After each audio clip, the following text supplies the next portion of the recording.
explosivas que se usan en una guerra son letales, ¿no es cierto? Me imagino que aquí todos saben lo que quiere decir letal. Letal es mortal, la misma cosa. Estas bombas típicamente en una guerra se esconden en lugares estratégicos, lugares siniestros, ¿okay? Lugares donde las personas o los soldados no van a verlos rápidamente, ¿okay? No van a estar detectadas hasta que ya sea muy tarde. En muchos casos, estas bombas pueden ser detonadas, hoy en día especialmente, pueden ser detonadas con el teléfono, ¿okay? O con un diferente tipo de detonador. Pero típicamente estas bombas explosivas son letales, son mortales. Cuando se hace explotar una bomba, esta normalmente explota causando o bien la muerte del individuo o de muchos individuos o dejando heridas graves y haciendo que la idea de recuperación de este incidente parezca imposible, muy difícil recuperarse de estas heridas que produce una bomba. Hoy mismo estaba escuchando en la mañana, no sé si ustedes miraron la tele, pero anoche uno de los, todos aquí saben quién es ISIS, uno de los terroristas, de las agrupaciones terroristas, parece que lo encontraron y él mismo se detonó una bomba que tenía y él mismo se suicidó, ¿no es cierto? ¿Por qué estoy hablando de un tema tan delicado, tan macabro? Un domingo en la iglesia hablando de bombas explosivas.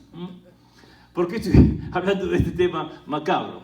Especialmente cuando a diario, ¿no es cierto? Vemos en las noticias que estas bombas causan tantos estragos en muchas partes del mundo.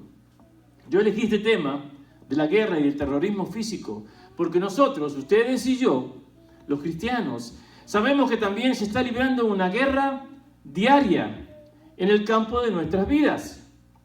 Solo que nuestra guerra es una guerra espiritual, no es una guerra física como de la que comencé hablando, ¿okay? Sino que es una guerra espiritual. Realmente es una guerra que no tiene precedente en la historia del cristianismo. Hoy en día luchamos día tras día una guerra espiritual. Con la amenaza constante de una guerra física y con otras guerras alrededor del mundo que se ven a diario en las noticias, creo que en vez de estar más alertas a las armas de guerra engañosas de Satanás, nos estamos desensitilizando. No sé cuántos saben qué quiere decir esa palabra, pero desensitilizarse quiere decir cuando uno está tan acostumbrado o ve tantas cosas, la misma cosa día tras día. Por ejemplo, una de las cosas que está pasando ahora es que tenemos esos eventos donde alguien va con un arma y acaba con un montón de personas, ¿okay? Pasa tan seguido que muchas personas, no todas, pero muchas personas ya, otra vez una matanza de esas, ¿okay? La gente comienza a ponerse dura, ¿okay? Porque ese evento pasa muy seguido.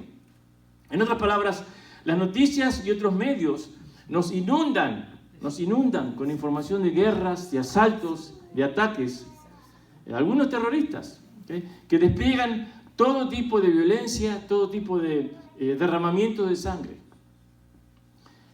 Como vemos, esto prácticamente todos los días ya estamos, pareciera, acostumbrados, entre comillas, ¿no es cierto? Y muchas veces lo tomamos a la ligera. Hay cristianos que piensan erróneamente, escuchen bien, hay cristianos que piensan erróneamente que Satanás utiliza medios claros, que Satanás viene de frente y te dice, te voy a engañar hoy, ¿ok? Eso no es lo que sucede.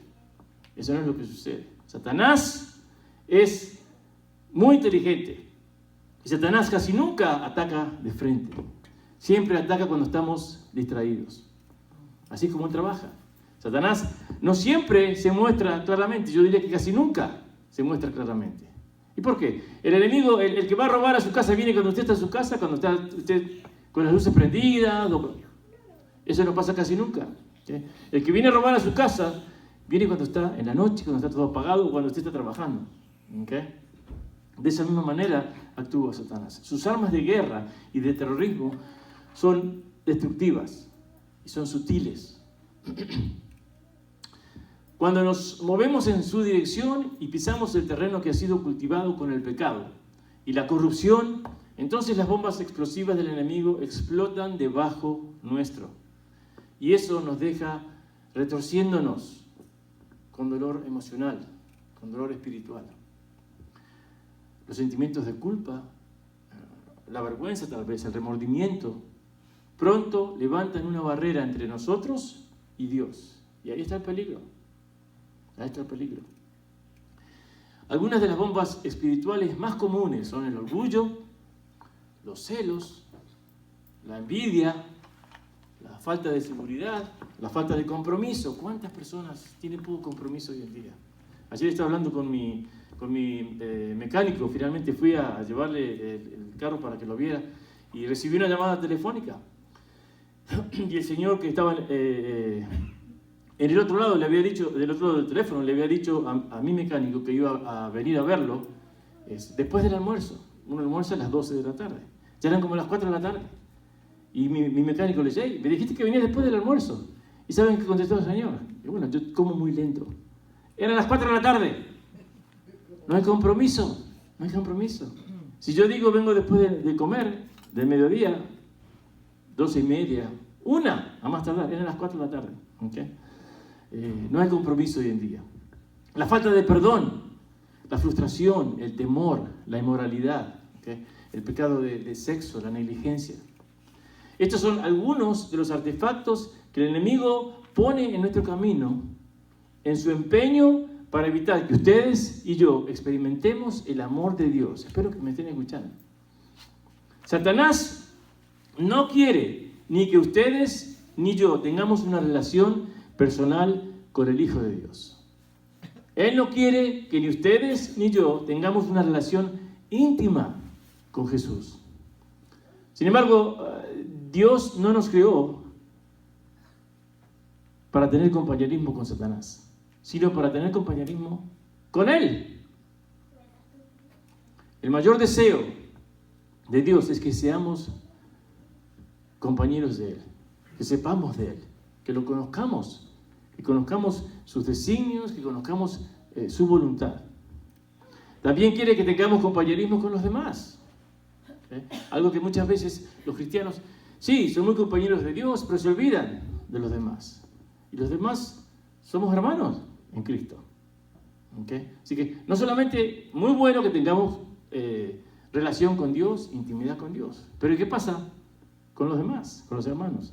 Algo que muchas veces ponemos de lado. ¿Okay? Importante.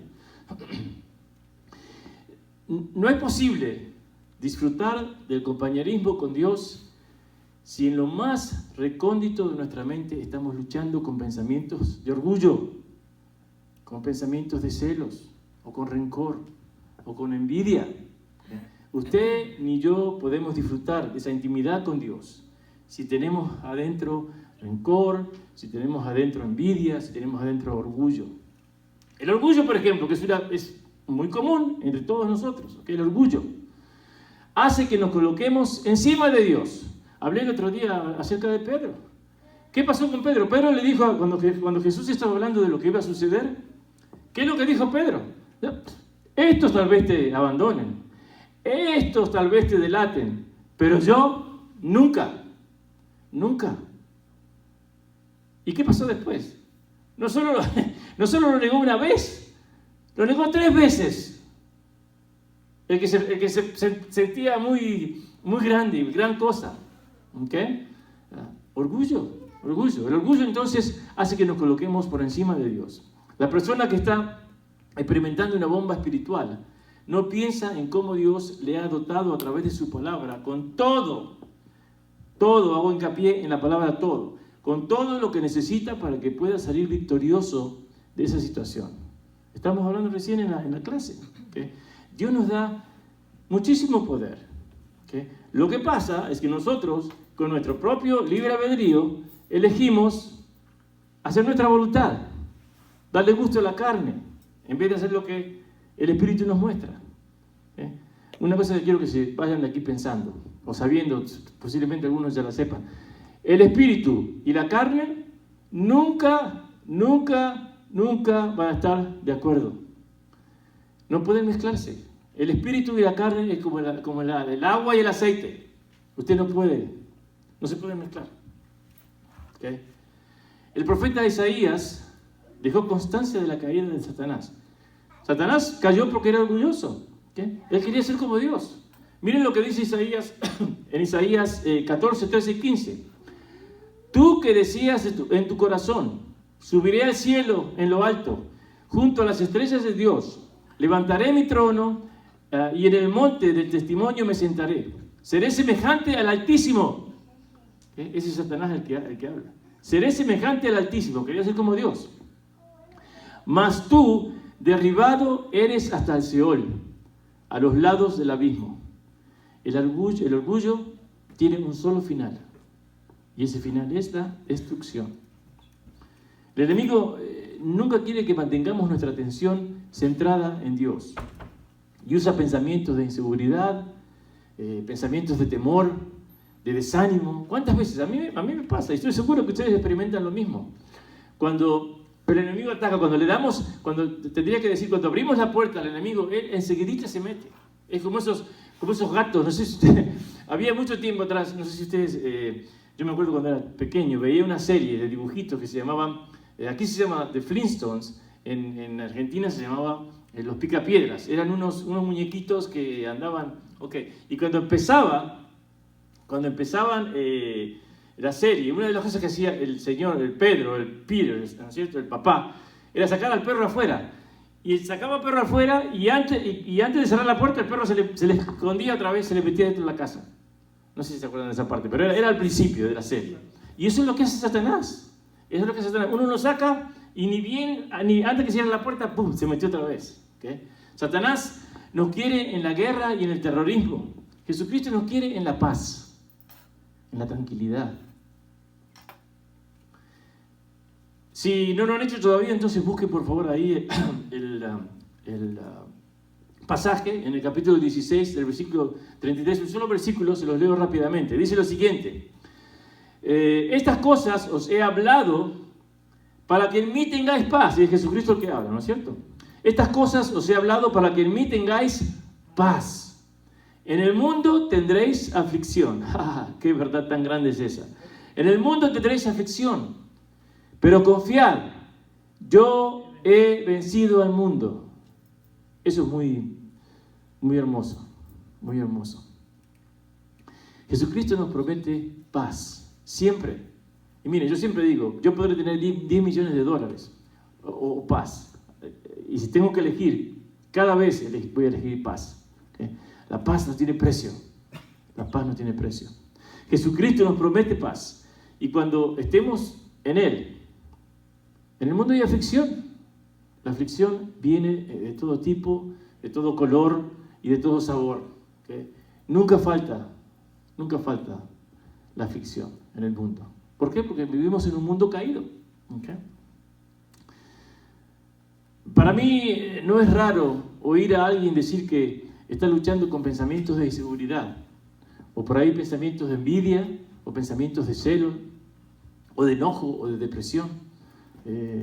Vivimos en un mundo de comparaciones, en el que los medios, la televisión, la radio, nos enseñan a observar quienes están por debajo o por encima de nosotros de manera diferente.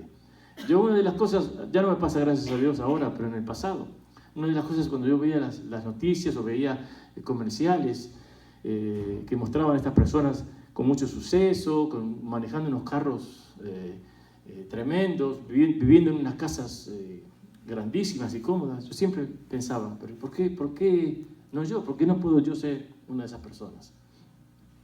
Y rápidamente sentía en mi oído, porque tú no eres lo suficientemente bueno, o tú tienes este problema o aquel problema. Y ese era Satanás, el que me metía esas ideas en la cabeza. Vivimos en un mundo de comparaciones.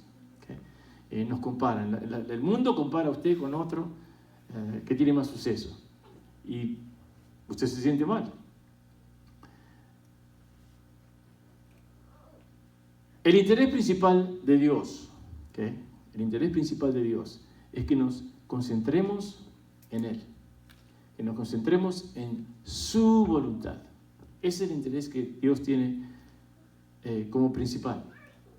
Cuando nuestros pensamientos giren en torno a Él, en torno a Dios, el Señor entonces nos va a dar discernimiento, nos va a dar el discernimiento que necesitamos para ubicar esas bombas explosivas que el enemigo ha puesto en lugares en donde ni ustedes ni yo podemos verlas.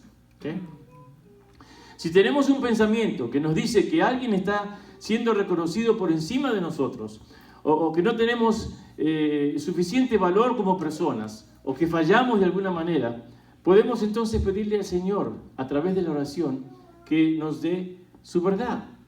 Cada vez que usted piense, yo no soy lo suficiente bueno para hacer este trabajo, o no creo que pueda hacer esto, o no tengo el mismo valor que otro, y por supuesto no todo el mundo piensa así, ¿no es cierto? Pero muchos sí piensan así. Muchos se sienten menos, ¿ok? Y yo siempre les hablo a los cristianos, obviamente, porque los del mundo hacen lo que ellos quieren. Cuando esto suceda en su vida, si no ha sucedido, te aseguro que eventualmente va a suceder, que usted se siente menos que los demás, o usted se siente como que su vida no está yendo tan bien como la vida de su vecino, usted se va a sentir mal. Usted recuerde que si su relación, si usted busca a Dios, si usted habla con Dios a través de la oración, Él le va a revelar su verdad. Y su verdad, la verdad de Dios, es la que realmente cuenta. Muchas veces nos vemos envueltos en la palabrería vana del mundo, yo digo. Una de las cosas que los argentinos, yo ya soy argentino, pero yo me crié aquí, así que no me cuento casi como argentino, pero inclusive he escuchado que la gente de Cuba también es así. No puedo decir con exactitud, pero ciertamente en Argentina, la gente de Argentina hablan y hablan y hablan. Y quieren, para decir 2 palabras o una cosita muy simple, tienen que hablar por 2 horas. Son conocidos por eso, ¿no es cierto? Por la palabrería. Y dice que muchas veces nos vemos envueltos en la palabrería vana del mundo. ¿Okay? Yo tenía un amigo así que para decir voy al baño, le contaba la historia de su vida entera. ¿Okay? Lo hacía esperar 1 hora para decir simplemente que tenía que ir al baño. Hay gente que es así, la palabrería vana del mundo. Nada agrada más a Dios que la rendición de nuestras vidas a Él. Dios está feliz. Yo también hablaba de esto esta mañana. Miren, no está tan difícil la cosa. Dios es como cualquier papá, como cualquier buen papá. ¿Okay? Él quiere que sus hijos sean obedientes para bendecirlos. Él quiere que sus hijos confíen que Él sabe más que ellos y que hagan lo que Él pide. ¿Okay? Nada agrada más a Dios que la rendición de nuestras vidas a Él. Y permitirle que nos enseñe cómo vivir día tras día. El objeto principal del diablo para la vida de un cristiano es desanimarlo. El cristiano es feliz mientras que usted se sienta mal, mientras que usted no valgo nada, no puedo hacer nada bien. El objetivo entonces del diablo está cumplido cuando usted se siente así.